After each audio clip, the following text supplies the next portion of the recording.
Hello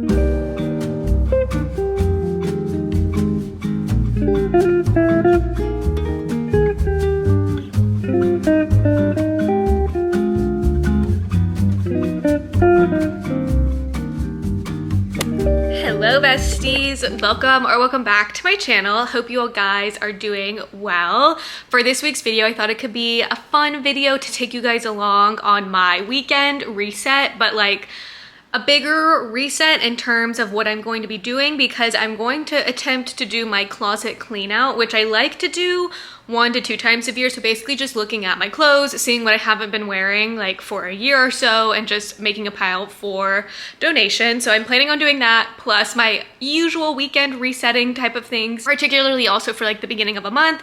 So I've made a list and I will share them. So I have like my normal chores like vacuuming, wiping down my kitchen counters, bathroom counters. I have some laundry I need to wrap up. And then I also want to do a deep dive on my dusting, vacuuming, Swiffering, mopping, that kind of chores. Then I have my closet clean out, which also includes my chest, because that's normally where I keep like lounge clothes, pajamas, workout sets.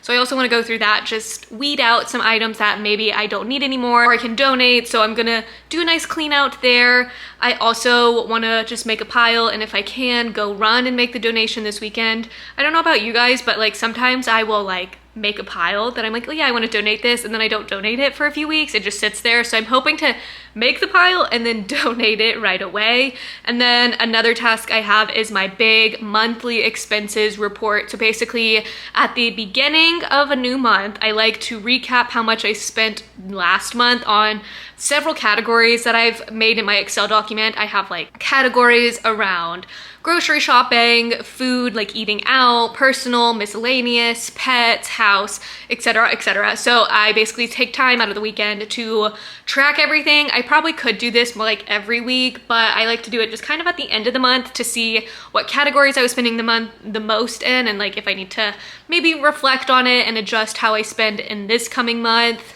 It's just a nice level setting. So I want to do all of that. So it's a nice weekend reset vlog that I thought could be fun to take you guys along. Also, while I have you guys, I thought I could do a fun reading update. I recently read Heavenly Bodies, and I feel like a lot of people talked about this book last year when it was ending published, and then I think it got picked up by a traditional publisher, and I just remember Emmy posted about it at the beginning of this year, raving about it, and so I was like, okay, I should move this up higher on my list. And so I did, and I just recently read it, and I have like mixed reviews about it. I enjoyed it. I thought it was entertaining. A lot happens in the book, like so much plot happens in there. It's kind of crazy when you like finish it and you reflect on like, wow, we went on a journey, so much happened. As we have so many moments like that, it sometimes feels like we're writing specifically for certain tropes. So I didn't love that aspect of it, and I kind of wished our main male character and female character were rivals slash enemies a bit longer. There's a turning point in the book that you can feel it like starting to shift more towards like them being lovers.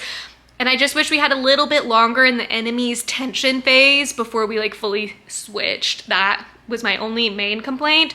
It's entertaining. I think if you're wanting to read this book, I would recommend going in knowing that it's going to be for the vibes, the atmosphere, and like the fun banter moments between our characters. And the ending has some great plot twists, I will say, so I did enjoy that. And yeah, I'm not gonna say it's like the most high fantasy novel that I've read, or it's like the best romantasy I've read, but it's really fun. I did really love the celestial and like astrology elements into it. I think that was very fascinating. It's entertaining. I gave it like a 3.75. I had a great time. I devoured it in like 2.5 days, so you could fly through this book. But yeah, so I enjoyed it. I would recommend it if you're like wanting that kind of fantasy. If you're wanting something that's maybe more high fantasy, then this might not be for you. But if you're a romantasy girly and you're wanting something quick, I would read it. It is a thick book, but I swear you fly through it. And then I'm wanting to read the second book because it ended on such a crazy cliffhanger. But I've looked at the reviews for the second book and they're not that great. So if you have read these books, let me know. I think the second one's getting traditionally published at the end of this year, like in September. So like I have some time to, you know, think about it before I read it. But if you've read them, let me know your thoughts on them.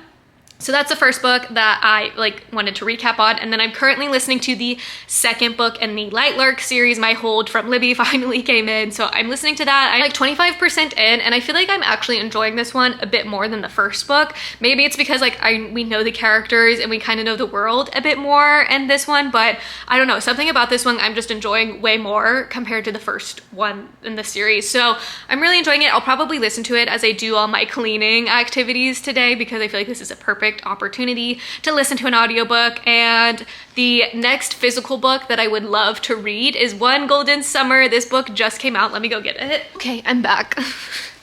One Golden Summer just came out. I was able to get it on pub day, and I got the Barnes & Noble edition. Part of me wanted the cover that has the yellow font, just because I think it's really pretty with the yellow font. But this one is the Barnes & Noble edition, and it does have some more artwork on the inside cover, and it has like not glossy, kind of a shimmery sheen on the cover, which is different. So anyways, this is the only version that my Barnes & Noble had, so I picked it up because I also wanted to pick up Wishbone Kitchen's cookbook. So I didn't, it's like not the end of the world that it's yellow font, but I am beyond excited to read this because every person that I have seen give reviews on this book, they've given it 5 stars. Like, they have loved this the most, and I just think it's the perfect time to read this book. It feels like summer. As you guys know, I say in every video, Carly Fortune is like the queen of summer. She can capture the essence of summer so well, so it's perfect timing to read this book physically. So I'll probably read this like in the evenings before going to bed. But yeah, very excited. So that's my reading update. And then I have a random TV show update while I have you guys here. I started to rewatch Teen Wolf. I don't know what possessed me, but I was just like, you know what? I haven't watched this in so long. Like, let's give it a rewatch. I'm like, I don't know, a good chunk of the way through the first season, maybe like 5 episodes into the first season, and you guys, the acting is so bad. And also just the editing and like the weird music they layer on to make it spooky and like intense is just so funny to me, but I'm enjoying it. It feels like walking down memory lane. This show actually came out on my birthday every summer. It came out on June 5th, so it always felt a fun tradition to watch this on the day of my birthday, like the premiere and everything with friends. So I just have good connotations and memories with this show, so it's been fun watching this, and I can't wait for, I think, the next few seasons because it does get better. But does MTV like not make shows like this anymore? I was actually thinking about it because like this show, the show Awkward, and I feel like there was 2 more shows that were like kind of popular at the same time, all happening on MTV, and like now do they even make shows like this for the teenagers? I don't know. So anyways, that's my plans for the weekend. I figured I could take you guys along and you could see me doing my big old weekend reset to set myself up for the month of May. Anyways, that's enough of me yapping. Let's get into this video.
It's a little bit later now and I've been kicking butt on my to-do list, and I wanted to just check in with you guys and recap everything that I've achieved so far. So I have done my laundry, and then I've done a load in the dishwasher because I just had a lot of dishes I need to clean and run that load.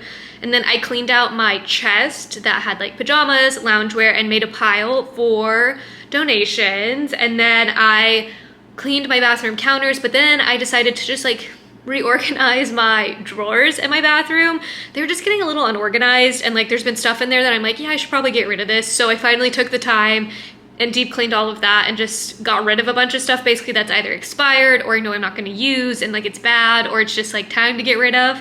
So I did all of that. And then I also did a deep clean of my bathroom, my shower, did a funnel to deep clean there. What else did I do? I vacuumed, I Swiffered, I dusted, and then I also did my monthly expenses. So I've been a busy bee, working, getting all of this stuff done. I'm feeling good though. This feels really like much needed, really grounding me and like creating a space that I enjoy being in. So highly recommend doing this if you haven't done it yet or you need to do it. Let this be the motivation to clean your space, because then it will help ground you and make a space that you want to be in. While I was doing laundry in the dishwasher and kind of waiting for stuff to finish, I decided to do a fun little arts and craft project because I saw this video on TikTok of a girl making a summer 2025 bucket list and hanging it on her refrigerator. And normally I will do that in like my book/junk journal. Last year, that's where I put all my like seasonal bucket list, but I decided, you know what, we can do that. I can make a list and hang it on my refrigerator, and then after the season, I can like scrapbook this into my journal. So it's a win-win. And I made my fun little list. It's literally just on printer paper. I got some markers and I just made a random list. I did take inspiration from the girl's TikTok that I saw, but then I like twisted it, tweaked it, made it my own. So some items that I have on my summer bucket list to help give inspiration for you guys if you wanted to your own bucket list, which I highly recommend. Anyways, some items that I have on my list are buy fresh produce from the farmer's market. I really want to start branching out and going to farmer's markets. I keep telling myself I'm going to do it, but I'm holding myself accountable that this summer I will be doing that. Also because I love seasonal produce, particularly in the summer. This time of year, I think, is the best fruit and vegetables in season. Like cherries are back in season, you guys. Like I am so excited. I love cherries. So I also love tomatoes. Tomatoes are my favorite, one of my favorite veggies, fruits to eat, and they're prime in the summer. There's just a lot of good stuff that comes out in the summer. Peaches, oh my gosh, I'm so excited. So anyways, go to the farmer's market, get some fresh produce. I want to do 30 outside walks. So basically, I want to make sure I'm spending time outside, going on walks. I normally walk on the treadmill, but I'm going to push myself to do at least 30 walks from the entirety of summer outside. So that's like 3 months to get that done, which I think is doable. I would love to bake a pie from scratch. I think that would be really fun. Or I'm going to like make a note here because I also really want to make fresh Southern biscuits. You guys, there's nothing better than a homemade biscuit, I think, and it would be really fun to learn how to make those. So either a pie or biscuits I'm making this summer. I want to go to a Rangers baseball game. I normally go once a season, so like in the summertime, usually I'll go with my family. I want to do 1 month of Pilates at home, so really sticking to it for a whole month. I'm kind of doing it every few days right now, so I think hopefully by like July or August, I can actually do it for a full month, and that would be an amazing accomplishment. I want to wear more dresses this summer. Last summer, I really started to lean into it, but this year I want to lean into it even more. Like I want to be a dress girly, so I want to wear more dresses. I also want to have a movie marathon night. I think that would be really fun. I really, really, really want to do a paint and pottery kind of day. I think that would just be fun. I've been thinking about it for a while. I've been seeing TikToks of people doing it, and it just looks like a fun activity to do. So I would really love to do that this summer, and that's just a few of the ideas that I have on my cutie little summer bucket list, and I'm gonna hang it on my fridge so I can look at it, and then I can mark things off as I go throughout the summer, and then I'll be able to I'll be able to like scrapbook it into my book journal and it'll just be a fun memory. So highly recommend you guys doing it. Just get a piece of paper, make some doodles on it, write down your list for the summer or your goals for the summer, and just hang it on your fridge or somewhere where you'll see it every day, because then it'll be a nice reminder of like, oh yeah, I want to do that. So anyways, whew, you guys, I'm starting to feel a little tired after doing all my activities, my list of that I have done so far. So basically what I have left to do is wipe down my kitchen counters. There's a few dishes that I need to hand clean that don't go in the dishwasher, so I need to hand clean those, which I might save for tomorrow. Both of these might be tomorrow activities. And then I still have the big closet clean out. That might also be a tomorrow activity because we're already getting into like 4 p.m. territory right now. And I kind of want a break. Kind of want to watch some Teen Wolf. So we'll see. Anyways, I've been enjoying my book. What's it called? It's the second book in the Light Lark series, Night Bane. I've been enjoying it. It's good. Like I said before, I'm really enjoying this one more than the first book, so I'm probably gonna rate this one higher if it keeps continuing this way. I'm only like 30-ish, 35% in, maybe 40. I don't know. Anyways, I'm really enjoying it. Like, I don't wanna say too much just because I feel like it's the sequel, and I think anything I say will be spoilery. So just know it's enjoyable. And if you're into like fantasy, but you don't want to have to like use a lot of brain power, I feel like these books are a nice compromise because they're not that high fantasy. They're very quick paced as well because they're YA. So I'm enjoying it and I would recommend. They're not bad. I have heard the more that the series goes on though, the less quality it becomes. Like, it's not as good. So I don't know. I just got it on Libby and my hold came in and it's something to hold me over, you know? So anyways, that's my update on what I've been doing today and how it's been going. We're in my closet space, as you can see, and it is time for me to actually go through all of these items and figure out if I'm keeping them. Is it a maybe? Like, I pull it to the side and think about it maybe, or am I donating it? Or do I just need to get rid of it because it's a bit nasty? I don't like donating clothes that are like ripped or just kind of maybe icky, falling apart. I try to still donate stuff that's decent quality. So yeah, basically we're now going through my closet and I'm gonna listen to my audiobook. So that's the plan. And I feel like I'm also kind of giving Wicked vibes with my pink and green. Didn't really plan to do that, but I'm here for it.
I've pulled some things and made a pile to donate. So we already have 2 bags going of clothes to donate. I also threw in some of the items that I went through in my chest yesterday and here, so it's not just stuff from my closet, stuff from my chest as well. And then I have a few things that I want to try on just to see if I still want them or not. It's mostly workout stuff. I just like don't really love these type of workout tops anymore. They kind of just aren't comfortable. As someone with like that has boobs, I just feel like these aren't that great. And then I used to have a really big tennis skirt phase, and I just don't think that's me anymore. But I'm gonna try them on, see if they fit. If I like them, I might still keep them just to have in my wardrobe. And yeah, I made a bunch of hanger space though, so I freed up so many hangers. So I love that, because sometimes I'm always like, where the fuck are my hangers? So we love that. So I'm feeling good. We've made a lot of progress. I have 2 bags worth to donate, and I'm feeling happy about that. So gonna go try these on. I'm gonna debate on if I want to add them or not to the pile, but today has been a successful cleaning out day. And I'm going to wrap up this week's video. I am really tired after doing all of this cleaning in my apartment, but I'm feeling good in the space now. I'm feeling refreshed and energized for May, and I'm excited to just clean out my closet and always make space for new things as well as donate some things. So I'm just feeling good. This was really productive, and I'm happy I did it and took the time to do it. And take this as your sign to do a good old reset, clean out if you've been wanting to do one. Highly recommend. So I hope you guys enjoyed this video. Make sure to like, comment, and subscribe as always so you don't miss out on the next time that I post, and I'll catch you in the next one. Bye guys.